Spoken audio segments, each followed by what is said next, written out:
Time for us to head to the voicemail of Truth and Reason. This one about the Deshaun Watson suspension.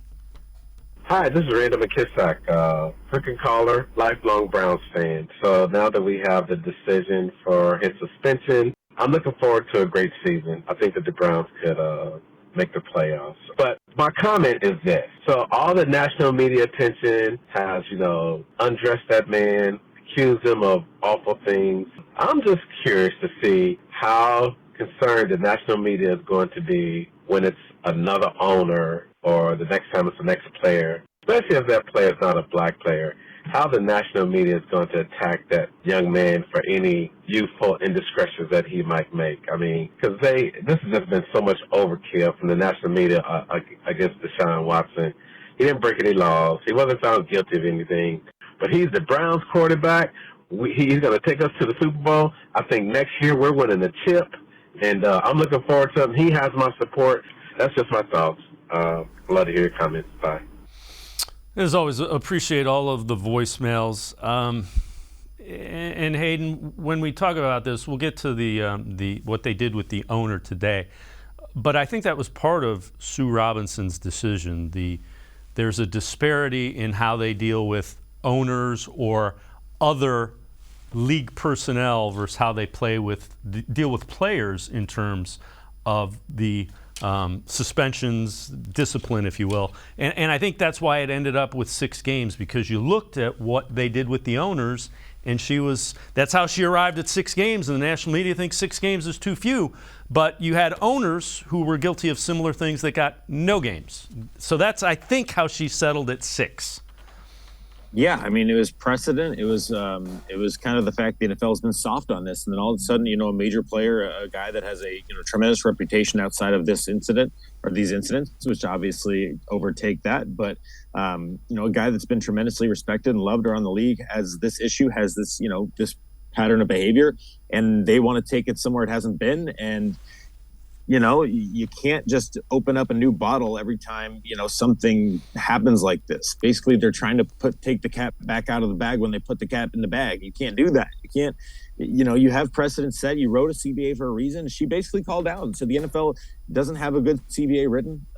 There are a lot of holes in it. The precedent is really soft in prior years. So you just can't come out and say, hey, all of a sudden, now because it's a big major player, because this is a guy that, that is a superstar in our league, now we want to really suspend it. We really want to come down on it because the public perception is so bad.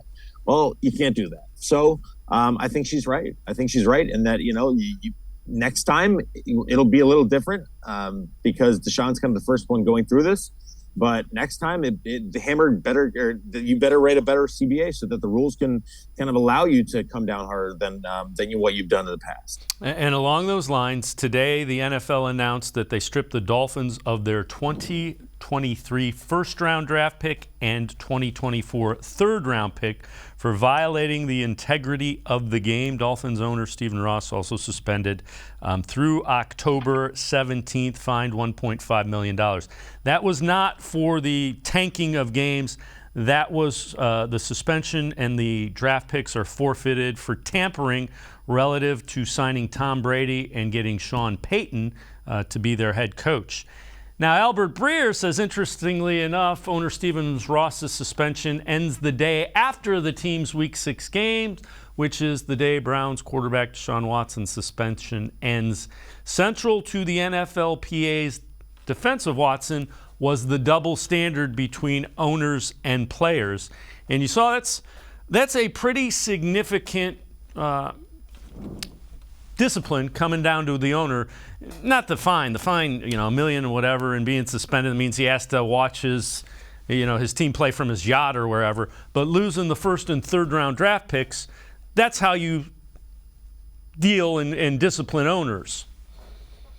Yeah, and I think maybe, the NFL saw that and said, well, now that we've kind of been, for lack of a better term, we've been kind of, hit by Sue Robinson saying that we haven't done a good job. Well, now we're going to come down hard on the owner. Well, okay. I think that's a little bit different. I think that's actually their kind of way of saying, all right, we're going to figure this out. We're going to try to balance it out a little bit.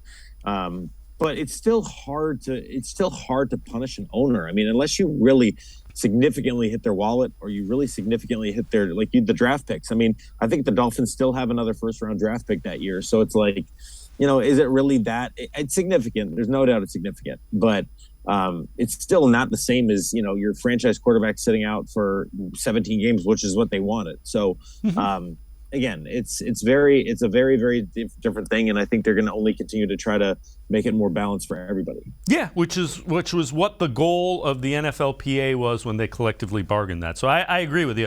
But how many hundreds of millions of dollars would you have to fine an owner to make it hurt? I mean, don't forget, Stephen Ross is a guy that had an F1 race that I think I read somewhere that the F1 race that he hosted in Miami made more than he makes in a year with the Dolphins. So that'll give you an idea of the amount of money that we're talking about.